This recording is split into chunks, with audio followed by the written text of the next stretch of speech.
Hey, bartender, keep them coming.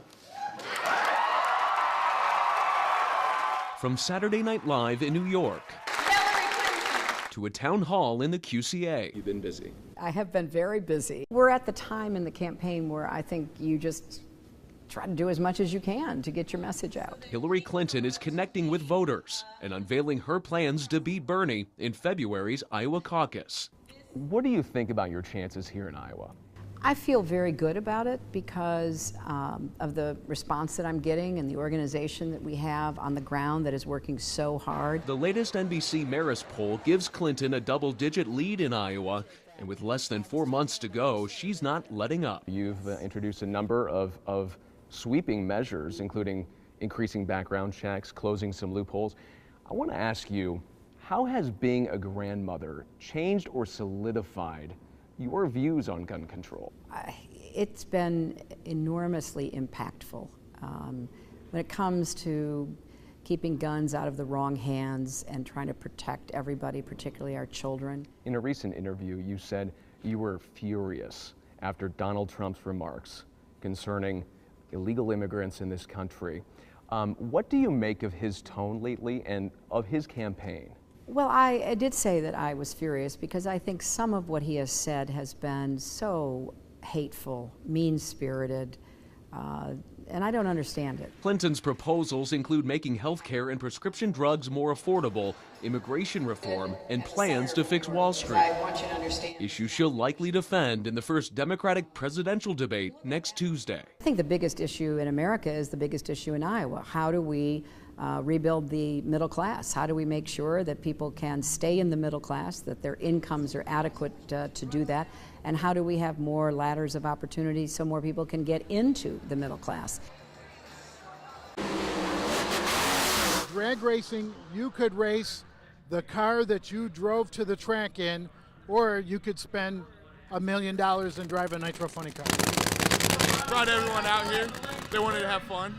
So what's so great about being able to come out to the track on a nice day? It's loud. It's fun. We get to just hang out. The kids watching them jump every time those burnouts happen. My grandpa used to race out here when I was 10 years old, so we've been coming here for a while. It's what makes it all worth it. The kids, the adults, the fans. This place is great. Cordova is great. It's a great facility. I like the run, but the actual starting line fire show, the popping and banging, getting everybody hyped up, seeing them in the crowd excited, that's cool. The jet fire truck. That's what we come out here to see. I love the fire truck.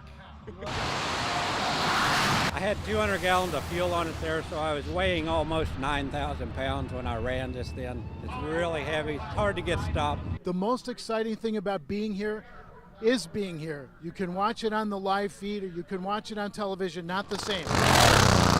You're on the starting line, you're in the grandstands, the fumes from the nitro, the tremendous noise, the explosive power hits you right here.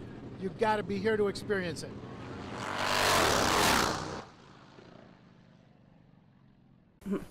What about you, Landon? Do you have any homework? In 2010, after her third son was born, We had decided our family was complete. Amanda Dykman made the life-changing decision of sterilization. After all the great things my doctor said about it, I went in for E-Sure. But the procedure ended up being a lot more life-changing than her family ever expected. And it was the biggest mistake of my life. Will I ever stop worrying? Available since 2002, E-Sure boasts being the only permanent birth control you can get with a non-surgical procedure, an alternative to a hysterectomy. But thousands of women from all over and in the QCA report immediate issues. Chronic fatigue, migraines. I mean, it's just like we're being poisoned. She was... After some research and finding a Facebook page full of similar stories, she was convinced the E-Sure was to blame.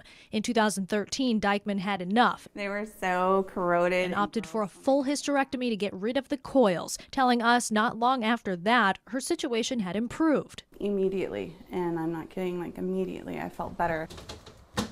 Back to normal, it seemed, happy, healthy, and enjoying family life. Honey, can you hand me the ketchup? But Dykman would later start experiencing what she believes are lasting effects of E-Sure. But then I noticed the bloating came back. I just found out recently my abdomen's full of adhesions. Even post-removal, she's confident this too is linked to the device, simply because of how it works. A natural barrier forms around the insert to prevent pregnancy. 2 and 2 together, it causes scar tissue. That's what adhesions are. It's scar tissue all over my abdomen. Doctors we've talked to say they cannot directly associate all of these symptoms to Essure. I don't know that any birth control, temporary or permanent, particularly causes these things. I think they just happen in some people. Not that they aren't real and important symptoms, but they're probably not caused by their sterilization procedure. But Dykeman and other women aren't taking that for an answer, working for several years now to see Essure pulled off the market. Just this month, a congressman from Pennsylvania introduced a bill that would do just that. This is a country that is supposed to protect women, and in this case, it failed in doing so. And Dykeman has traveled to Washington multiple times to raise awareness of the so-called E-Free Act. It's gaining momentum.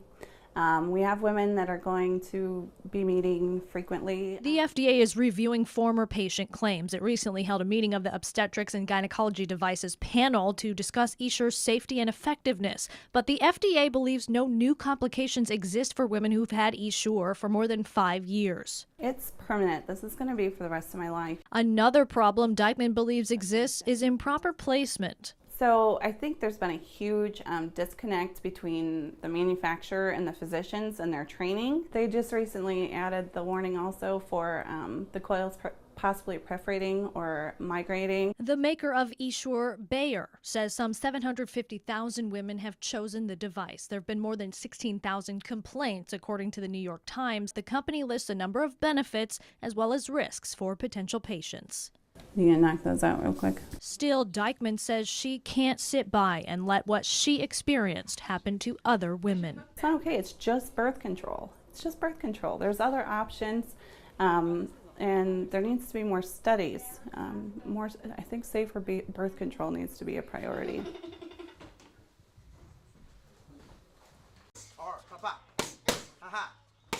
I love to do it. Elbows in. Kenya is like my second home.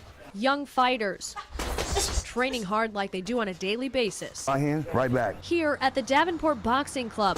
They shadow box, hit the bag. Because they want to be. I teach a little discipline, and also we're family. And we all get along with each other. We would do anything for each other. From all walks of life, as young as 6 years old, many who especially need a positive place like this. Yeah, it just keeps you out of trouble, keeps you off the streets, and it's like really good.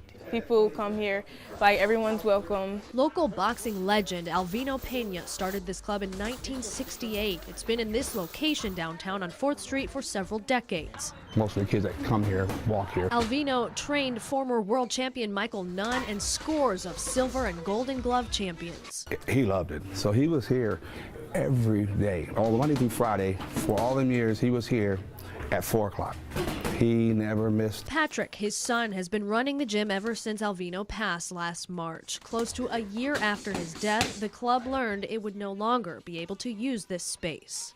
So we gotta find a place to go. He says the building's owner sold the property to a company planning to turn it into apartments. We got to like July 6th. Just over 2 months. But the club and its members say there's no way they're throwing in the towel. No, you're not going to get this anywhere else. I mean, it's here. The search is on to find a new home, ideally in the same area. With several big summer tournaments approaching, Patrick says class will continue. Oh, I'm just gonna keep it going, no matter what. Even if it comes down to putting the equipment in storage and working out in the park. I don't know what I would do without it. It don't have to be a building, it could be a room. Fighting to save the program and fighting to keep the legacy of a local boxing legend alive. Good job. Davenport, Bailey Deeks, KWQC TV6 News. Terrible.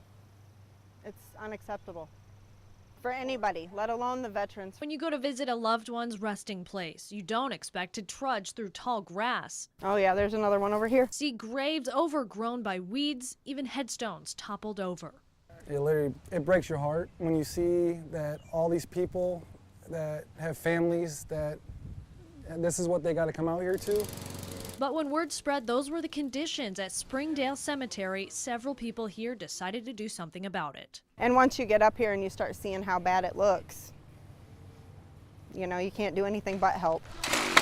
One by one, volunteers started showing up, donating their time and resources, from weed eaters and lawnmowers to flags to place at graves of military members. God bless you. And Walmart just donated $100 in flags for us. It's a tradition for Donna Holst and her uncle to visit their family on Memorial Day. They say they're so appreciative of these efforts. Oh my gosh, that's just wonderful. We just happened to come here at this time and see them all doing this. Many recognize the large, hilly cemetery is probably not easy to regularly maintain. A lot of territory to cover and a lot of stones to go around. But when volunteers question cemetery workers about the conditions, They said they're out here for 10 to 12 hours every day, mowing and doing, keeping the place up. You can tell that nobody's been up here in quite a long time. so they took it upon themselves, starting with the veterans and then trying to cover as much ground as they could. I got it. It's heavy. I got it. Cemetery shouldn't be weeds and tall grass. It's to be somewhere where you can walk and remember and speak to those that you lost. Ultimately, hoping their actions will mean change for this cemetery going forward. I'm glad that we could actually all come together and do it as a community and care about the same thing. And in Clinton, Bailey Dietz, KWQC TV6 News. It's a little 1-year-old, but we put one here too. Okay. Myron Peel has owned Polk's Lock Service in Cedar Falls for 22 years. He makes keys within seconds. A lot. Thousands each year. But according to at least one website we found, that's old school stuff. KeysDuplicated.com can do it for you all online. All they need is a high-quality picture of the front and back of the key, a credit card, and your smartphone or computer. They promise to send the duplicated key through the U.S. Postal Service in 2 or 3 days. It's all legal. You see, it's not illegal to have a key made, even if it's not yours. It's how and if you use it for criminal purposes. For instance, if you use the key to get into somebody else's home and they don't want you there. Or if you use the key to take someone else's vehicle, that's a crime. It's common sense, yeah. You don't want to give your keys to people that you don't trust. You take your car to get it parked, give them just the key for the car. Don't give them your house key and give them that opportunity. In fact, after we got in touch with Peel about this story, he decided to test the site himself. Keys that can only be duplicated by authorized people. So we sent one of those in. It's a high security keyway, and they would not duplicate it. They sent this email back to him saying it's a no-go. He says he won't make keys based on a picture. He also says his price to copy a key is a lot cheaper and quicker. So if you're worried about losing your keys, he says find the time to make a duplicate beforehand. In Cedar Falls, Bob Waters, KWWL News.